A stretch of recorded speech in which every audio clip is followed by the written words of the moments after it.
Podcast HeatWrestling.com. I'm Derek Sabato here on another edition of Todd is Pod, the Extreme Cocktail Hour with the Godfather of Extreme himself, Tod Gordon. Todd, Genius Derek. So good to see you. What an interesting Monday night it was in Philadelphia, wasn't it? Well, I guess, Derek, before we even start the show, I might as well deal with the elephant in the room, or in the ring as may be. I couldn't help but my ex-partner being in Philadelphia and making a statement that in this city, he is God. And yet I turn around and I look at the plaques, I look at the books, I look at the shirts, and I kind of believe that in this city, Todd is God. Yeah, that was quite the interesting segment to begin. And what I found the most interesting was that here's your big heel, the manager of the top heel group, cutting essentially a babyface promo on himself. Didn't really align creatively, did it? No, he was more about taking a shot at the Todd is God and a dreamer for some reason. I don't know what that was all about. Yeah. I don't know what that heat's about, other than the fact that Tommy wanted to shoot him once. Not the only one. Yeah, well, that's true. So it was interesting they took the opening of Raw and tried to turn it into making himself a babyface here. He supposedly already was, so not quite sure what that was all about. It was very strange, but that indeed was the elephant in the room. Yeah, very, very. What's the name of the character in Batman? That was one of the. Kingpin or no? Copperpot? Is that what it was? I can't remember. It looked familiar. But hey, listen, we heard Sabu's name on Netflix. We heard the Dudley's name on Netflix. We heard New Jack's name on Netflix, which I thought was also interesting. But and Sandman, yeah, and Tommy Dreamer, as you mentioned, the Dudleys. So, what a great callback to what was an extreme time in a lot of people's life in the city of Philadelphia. My biggest question to you right now, Todd, is how many ECW arena fans do you think were at Raw on Monday night? Probably most of them, actually. They're pretty diehard wrestling fans here. Right now, that's the only product in town. That's what they're going to go see. Yeah. We have AEW coming soon to the 2300 Arena. NXT ran Tuesday night in Philadelphia. So Philadelphia now all of a sudden seems like a hotbed for professional wrestling again, doesn't it? It always was, but I really wish it not referred to as the 2300 Arena. I can't call it. Was and always will be, as I named it in 1992, the ECW Arena. And that's why they're still wrestling there to this day. That's true. It's hard to call it the ECW Arena now, considering all the renovations like air conditioning and the working concession stand. So it's just weird. It's like the new era of the ECW Arena. And yet when people refer to it, they still say the 2300 Arena, also known as, or formerly known as, but they always say the ECW Arena. Yeah. Roger has done a great job reinventing that building as well. It's held a lot of big events. I'm sure you know this. It held the Philadelphia Eagles ring ceremony a couple years ago for when the Eagles won their Super Bowl. And I don't think it held it for this one, but no, it did not. But here's something you probably don't know. In 2018, when the Eagles had their ring ceremony there, they paid to redo the entire building. That's why it looks so nice. They painted the whole place. They painted the outside, the inside. Yeah. They redid the sidewalk outside. They redid everything in that whole 1 block radius just for their 2-hour ceremony or 4-hour ceremony. Listen, when you got the money, you do it, right? And for him, Roger, hey, come on, bring it. It's free. Yeah. It's a lovely thing. Speaking of money, we ended our conversation last week with Raven, by the way, who we got a ton of great feedback. A lot of people love Raven being on Todd's Pod. We hope to have him back, and make sure you go out and see his documentary. It's going to be airing soon. But money is one of the big parts of this story, and we're going to continue our conversation today about Terry Funk. One of the things that Terry Funk wrote in his book, I want to point out to you, was this, quote, "So Todd wanted to open a new company, and he wanted me. I said, quote, Todd, it's not going to work. You're going to lose your ass, and I don't want to see you lose your money." Todd, was that the first conversation you had with Terry Funk about ECW? Wow. At one point, I spoke to him before I made it official with Eddie Gilbert to be a booker, Mhm. because his reputation in the industry and everywhere, anyone you ever speak to is, funk is God. But anyway, uh, and speaking to him, I asked him if he would consider coming in and being my booker. I remember his exact words to me were, "You can't afford me." That's what he said. Honest as he could be. He goes, "Todd, you can't afford me. Come on." I said, "Okay."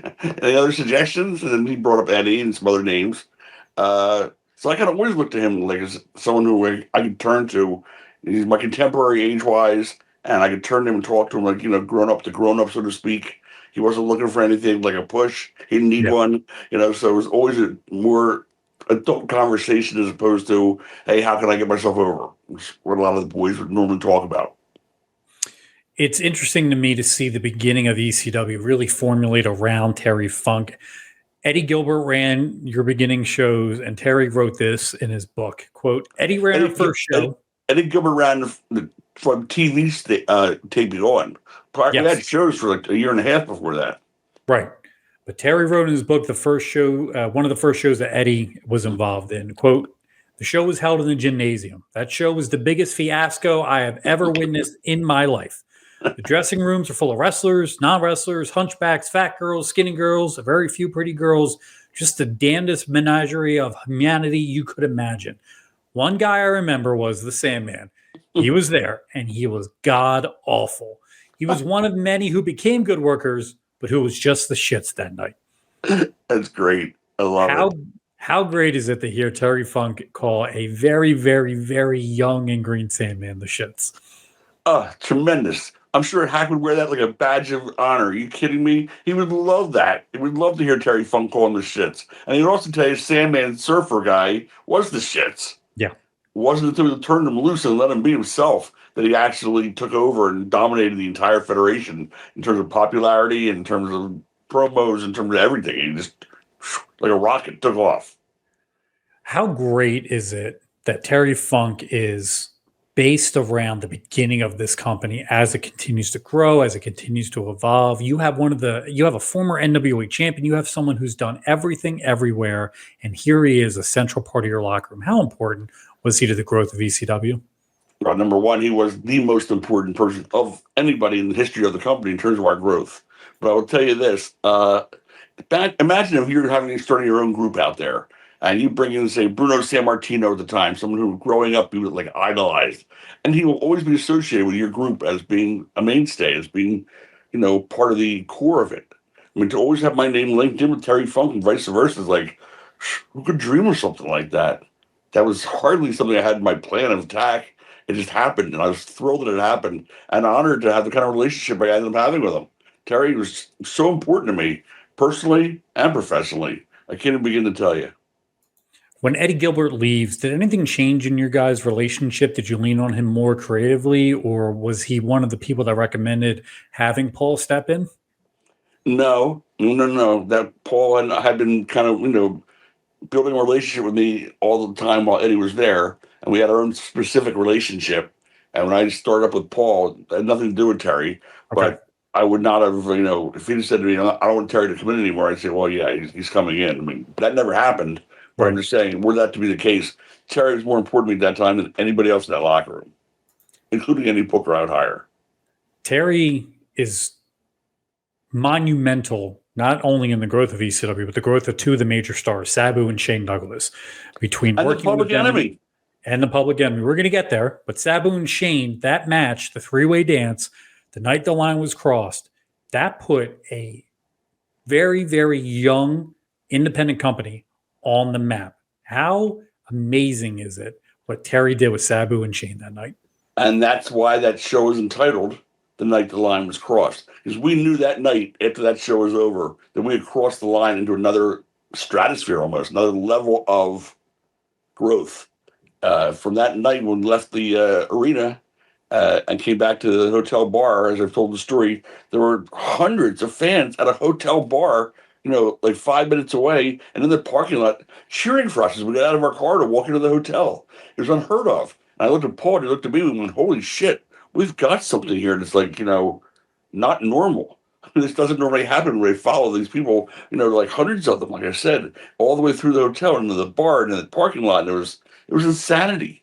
And we realized that we had actually crossed the line. And that's what we named the show. We didn't name it before the show. Yeah. It was after that night we said, you know what, we're going to call the show The Night the Line Was Crossed. And we're like, I love it. And high five. And it was a euphoric moment. And Terry was not solely responsible, but the most responsible person in terms of attracting the eyes to that match, attracting the eyes to that promotion, and for making that match as great as it was also. And Sherry Martel was in it too, don't forget. Yes. Yeah. Sherry was a major part of that. And there was also a major, major match one night, the ultimate Jeopardy steel cage match. And I have to ask you about it. It's Terry Funk teaming with Road Warrior Hawk, Kevin Sullivan, and the Tasmaniac taking on Shane Douglas, Mr. Hughes, and the Public Enemy. I had to look this up today when you brought it up to me. So go ahead, continue what you're saying. This is ECW in 1994 in a nutshell. 8 guys in a cage, some of the most random talents. What do you remember of that? It's the stipulations I was just reading about. I know each person had his own stipulation, which made it really unique. Terry Funk, if he lost, whoever defeated him would win the ECW Heavyweight Championship. Yep. Road Warrior Hawk, if he lost, he could no longer call himself Road Warrior. Kevin Sullivan and the Tasmaniac, they would be forced to stop teaming together. Shane Douglas, if he lost, his head would be shaved. Mr. Hughes, his manager, will be locked. Mr. Hughes, his manager Jason, will be locked in the cage for 5 minutes with members of the other team. And the Public Enemy will be forced to stop teaming together if they lost. I mean, each stipulation was somebody was going to have to. It was not going to be good. Yes. So it made it like a must-see match, and it did it in Valley Forge at the Valley Forge Music Fair, who really had never done wrestling there before, I don't believe. And we had about 700 or 800 people that day for an afternoon show, and before we went to Delaware that night. And yeah, that was spectacular. Totally ECW. Everybody's got their own stipulations. Head shaved. This happened. And how does the match end? Shane Douglas puts a plastic bag over Terry Funk's head and apologizes him to win the ECW title. Exactly. Taking Terry Funk's plastic bag from the Ric Flair angle in WCW and translating it over to ECW. Hardcore all the way. Extreme all the way. And that was it, man. From there, we were just... and always circling around Terry Funk.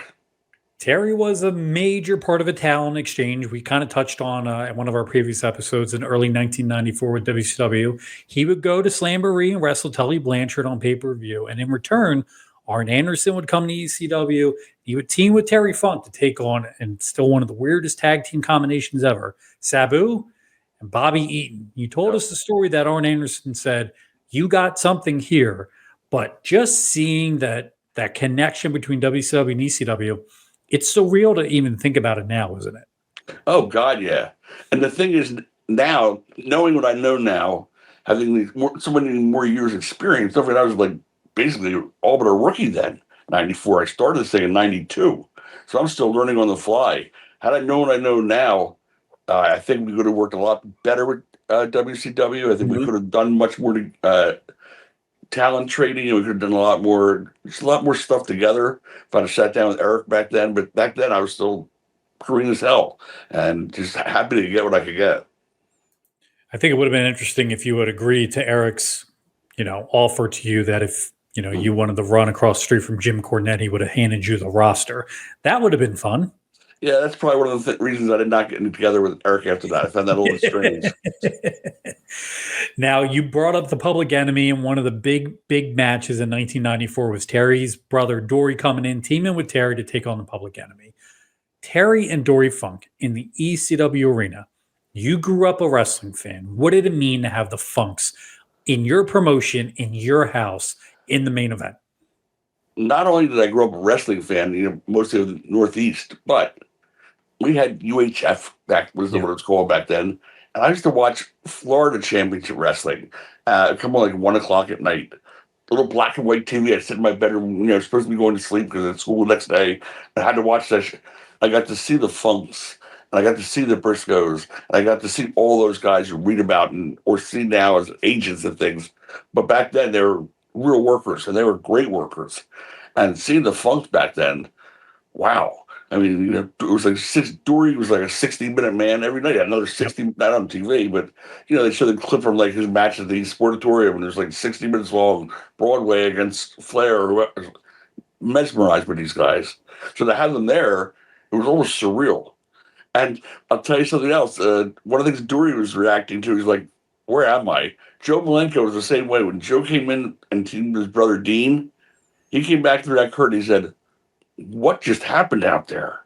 That place is that's like a zoo out there. Where am I?" And yeah, Dory was the same way. But Dory came back, and we worked with Dory a couple times, Yep. including in a pay-per-view in Florida, which one of the themes for my book is, when don't worry, Dory's here. If you don't get that joke, you got to get the book. And you can get the book Todd has got available now. You can also find that link on his social media at ECW Tod Gordon on X and Instagram. And speaking of, it's a zoo out there. The next major moment for Terry Funk is he's teaming with Cactus Jack against Public Enemy. And Terry goes, "Throw me a chair." And the whole arena picks up their chair and buries the Public Enemy. You're sitting back there. You rented the arena. What's running through your head when you see the fans throw all those chairs in that ring?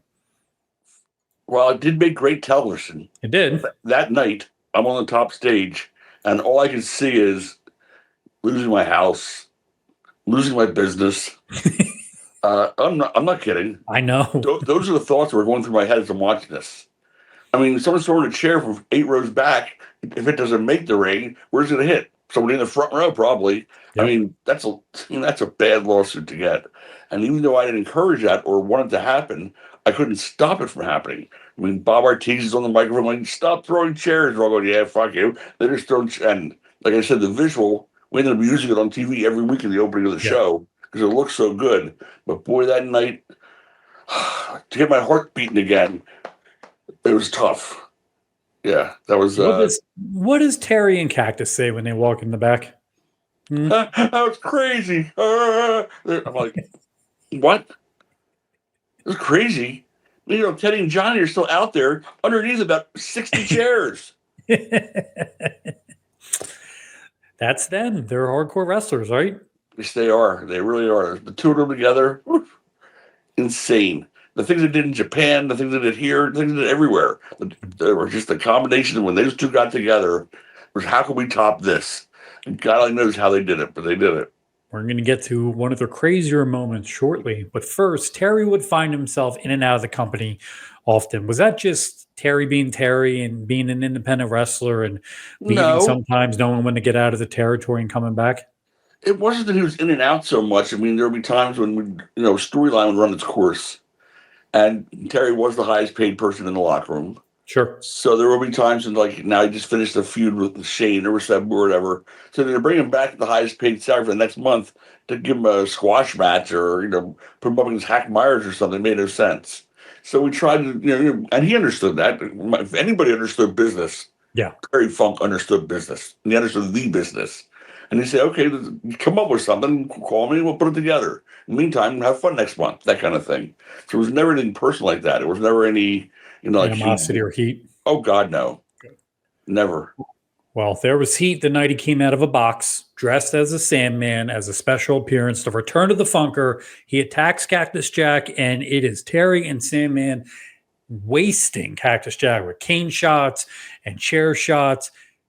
Was the locker room different when Terry would return to the company? Was everyone kind of mindful and knowing that their godfather was there?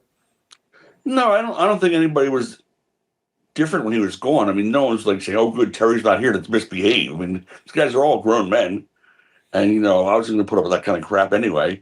So not at all. But when he would come back, and it would only be like a month, maybe 2, 3, he'd be gone. And when he'd come, or he could have a commitment in Japan, would be another reason why he wouldn't be there. But when he'd come back, the whole locker room was, euphoric. Everyone loved Terry Funk.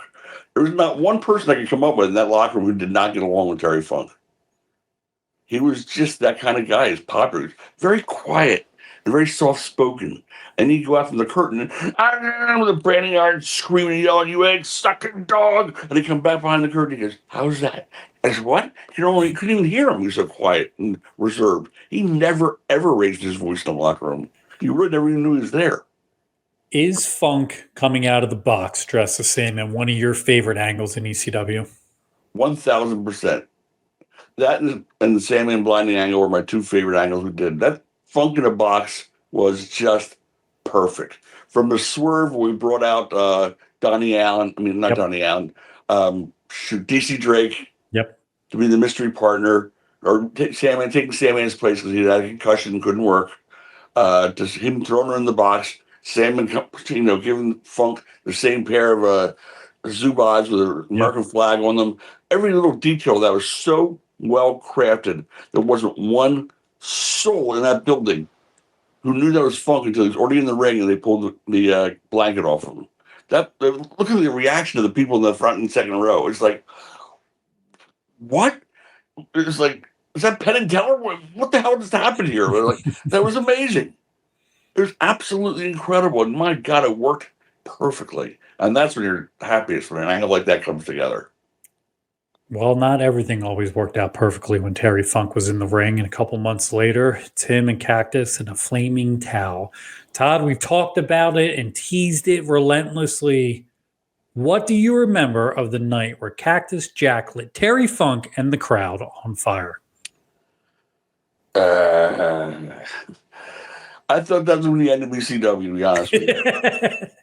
I really did.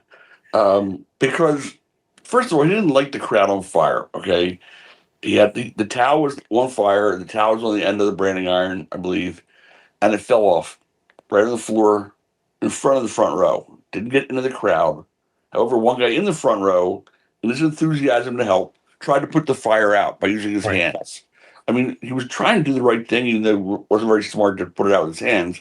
And he started doing that, put it out. Nothing was happening in the crowd. Some dope from the building itself comes running out with a fire extinguisher that, I'm not going to exaggerate, must have been 50 years old. I have no idea why. Young guy. He starts shooting the fire extinguisher off, and all it's shooting out is soot. Black soot. At the same time, they're doing an angle where they cut the lights. And the guy doesn't see that this is not the good time to cut the lights. He cuts the lights. Now it's pitch black in the building. This guy's shooting soot all over. People can't breathe. There's a mass exodus. Everyone's trying to get out the door so they can breathe and live. And all I'm saying is, there goes the house. There goes the business. There goes another loss. I mean, that's all I could think to myself is it was going to, put me out of business again. Oddly enough, both times Terry Funk was involved. Go figure. Starting to notice a trend. Yeah. What's it? And I know were you part of the lawsuit later on? Were you an aspect of that lawsuit? Yeah, the kids sued myself, Paul, ECW Inc., Eastern Inc., Terry, Cactus, et cetera, et cetera, et cetera. And the thing is, he probably could have won the lawsuit had he not been stupid and greedy. I mean, no one was there to try to refute his story. But for him to go to court and say, ever since then, he can't have sex anymore. Yeah. He can't he hasn't been able to ride a motorcycle. He can't even walk. I mean, he did put it out with his hands, and we wrapped him up in the back for him, et cetera, et cetera. While he was smoking a cigarette, by the way, in the back locker room, where the doctor wrapping up his hands where he got burned, and he's smoking a cigarette. We're giving him merchandise, et cetera, et cetera. Then he goes to court. You'd think he thought he got run over by a car. And the judge says, seriously, like, you had a case here, but you got so greedy about it and you're so ridiculous with your accusations and what you're saying happened afterwards that I can't honor you. I can't, give you anything. And he gave him nothing. Didn't New Jack testify at that? No. No? Okay. Because I remember the rumor and innuendo was they were going to call New Jack to the stand about mass transit, and somehow that got squashed. So that was always the online rumor back then, is that they were going to bring New Jack, hope to put him on the stand and hope he blows up the case against you guys. So I always thought that was funny that they thought New Jack would appear in court. To ever comment on that. And that was the timeline there would be so far off. Yeah. When the fire incident happened, when the other thing happened, 2 years apart? Yep. 3? Yeah. 94 maybe to 97. So that makes no sense at all. Nope. Yeah, go internet. Yeah, go internet. Nothing is ever wrong on the internet. Not Funk to be would true. Funk would return in November of 1996, right as we begin the build to Barely Legal. How important was Terry Funk to getting ECW ready for pay-per-view? I don't know that he was important to getting it ready. I'd say that having his name as the lead name on our roster, when you're advertising to audiences who may not have even have heard of us before, Sure. they've heard of Terry Funk though. Right. They heard him from WCW, they heard him from WWF, they heard about him from Florida, they heard about him in Japan. So I mean, that name by itself is huge. So that in that regard, I'm sure we got some buys out of that were strictly because of Terry Funk, more so than what the matches were going to be. Why do you think, looking back, the story of Terry Funk winning one more world heavyweight title resonated so heavily with the ECW audience? You know, it's like it's how do I say it? It's like oh, give me a baseball player or somebody who's getting ready to retire, who's Uh, not like Willie Derek Jeter. Mays. Willie There you go. Mays. Let's say Willie Yep. Mays. His whole career, superstar, but he's getting ready to retire. He's with the Mets now. It's his last hurrah. Who would not have wanted to see his last at bat be a grand slam in the World Series? It doesn't end any better than that. You can't write a storybook ending like that. Yeah. So having Terry Funk win his last world title as the theme, or go for his last world title as the theme of that pay-per-view, and have it go off the air with him crying in the audience. I mean, it was great cinema. It was great theater. It was a great concept, and Terry, of course, was the right guy to do it. One of the best moments for me is something that ECW didn't even air at that point in time. It was filmed for the movie Beyond the Mat with Barry Blaustein, and seeing Terry's family at the show, at the arena. And the night before, which I think everybody kind of forgets, CyberSlam, the convention, happened the night before Barely Legal. Getting to honor Terry Funk, making it seem like this is it. This is the last hurrah. His family's here. We're honoring him. He's not really going to win tomorrow. Sandman's going to win, or the story with Stevie Richards and the BWO and Raven. But seeing that happen and seeing Terry win it is one of the coolest moments for me as an ECW fan after the fact.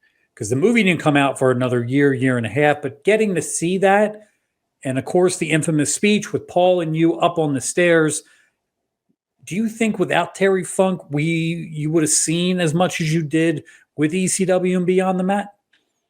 No, I think that it would have been a Cactus Jack story. And Cactus wasn't just an ECW guy. Uh, but the banquet the night before, which was Terry Funk's retirement banquet, basically, because this is supposed to be his retirement show, Yeah. uh, his last hurrah, was a great night. Seeing the entire dressing room wearing suits and ties, all dressed up. You'd never see these guys in anything but a t-shirt. Now they're all wearing beautiful outfits, and they're there feeding Terry Funk and talking about how great he was. And Terry's wife and kids are there, and his wife and kids were legitimately moved by the sentiments. I don't think they understood how much Terry was loved in the locker room. Yeah. I mean, I think they loved him, of course, but I don't think they understood how impressionable. They're used to seeing him down there with Dusty and Kevin Sullivan.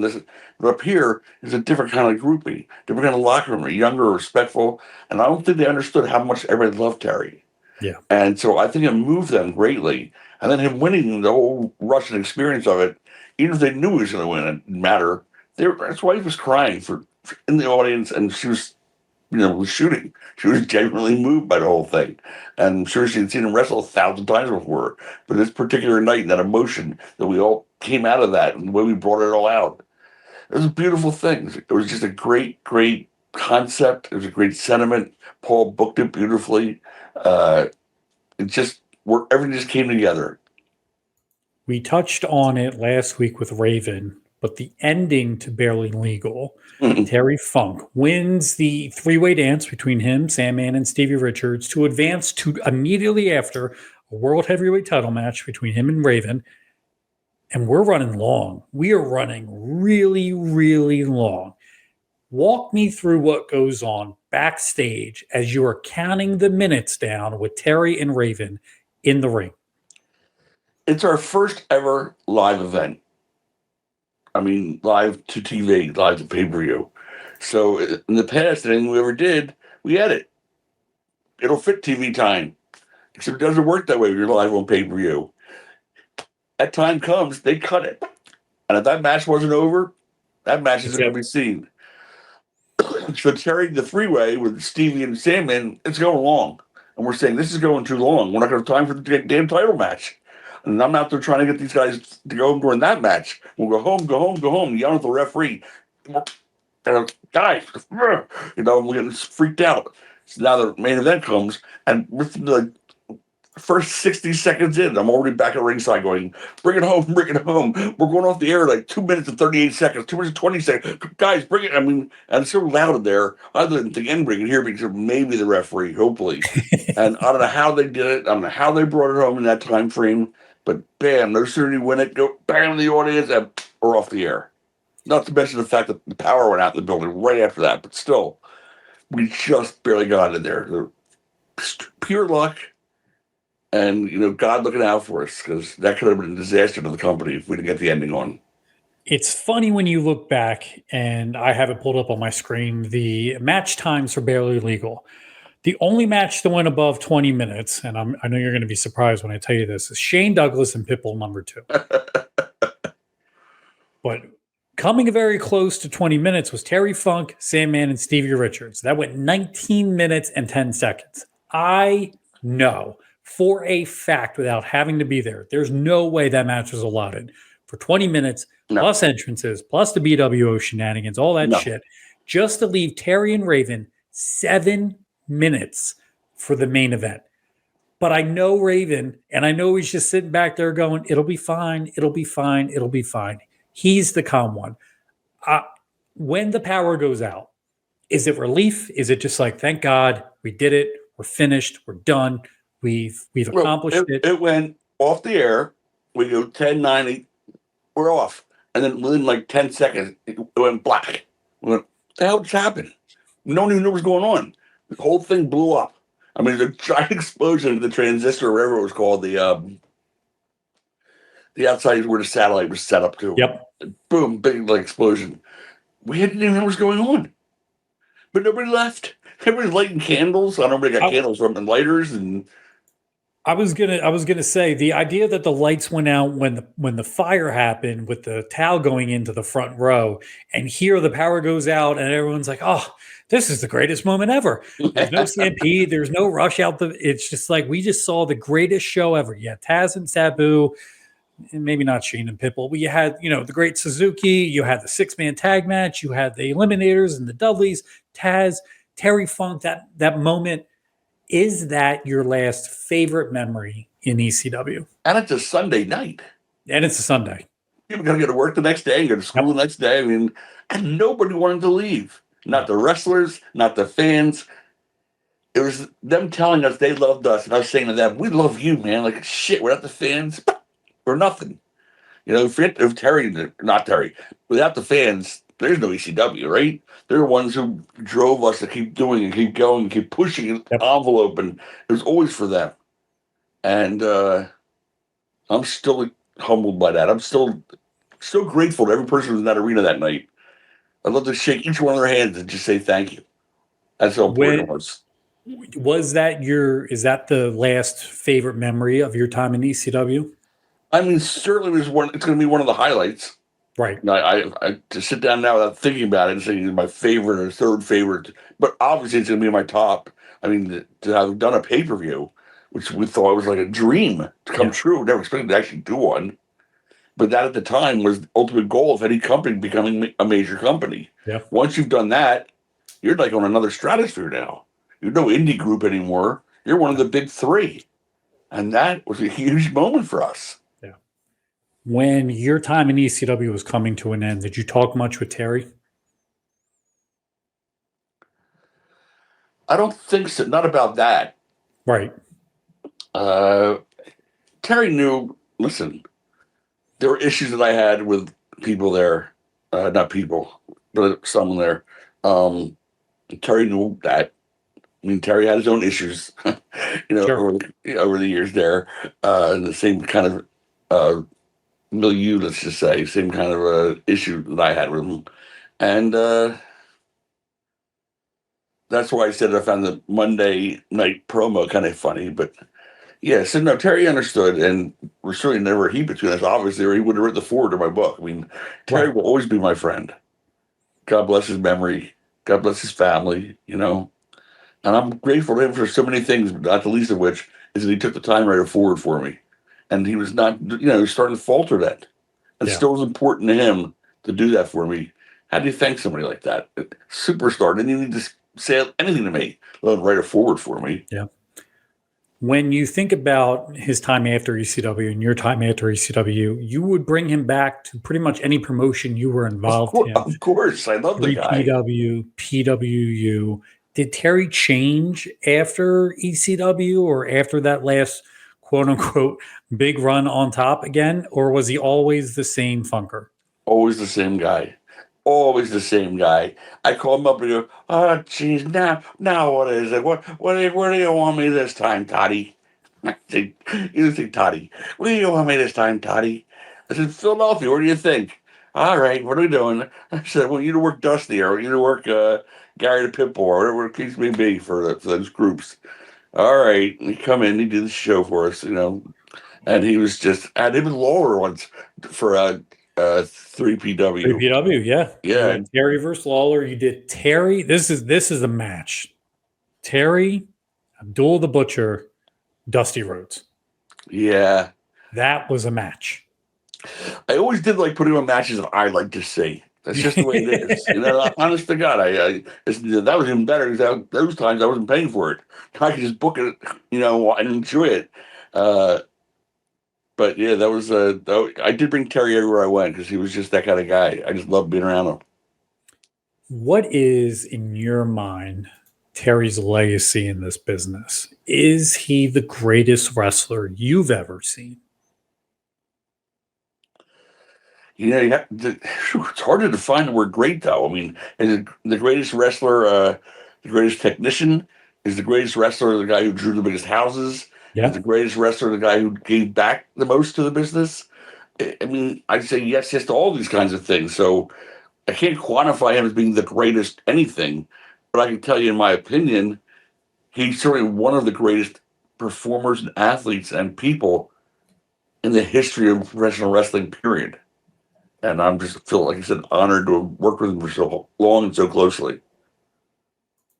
When you start putting a book together, what did it mean to you to have Terry write the forward? It meant the world to me.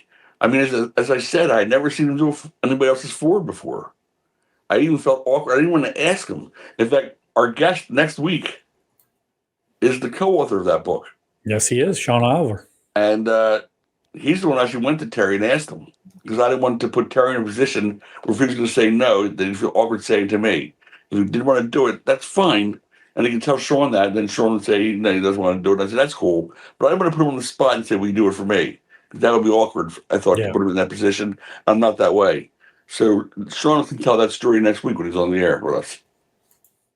When you look back at the totality of ECW, I don't think there's any discourse that Terry wasn't such a major factor. But to you, is he the biggest factor in the existence and growth of that company? 100%. 100%. First, Terry, then Paulie. Oh man, this is a good question. One we're gonna I'll be possibly the judge say. of that. I was gonna say no. This is gonna be a good question. Okay. We're Better than the gonna one you work asked Pistol on. Pez Watley last night or your other thing? Nope. We're gonna work on Todd's Hardcore Hall of Fame. Ooh.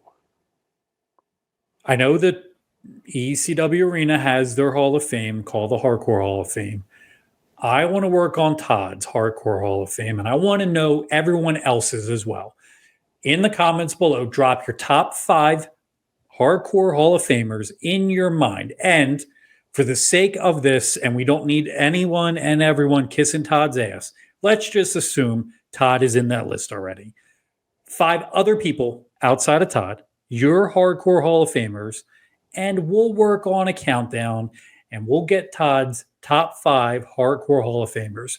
But in my mind, number 1 is Terry Funk. I love that. It's a great concept. Very good.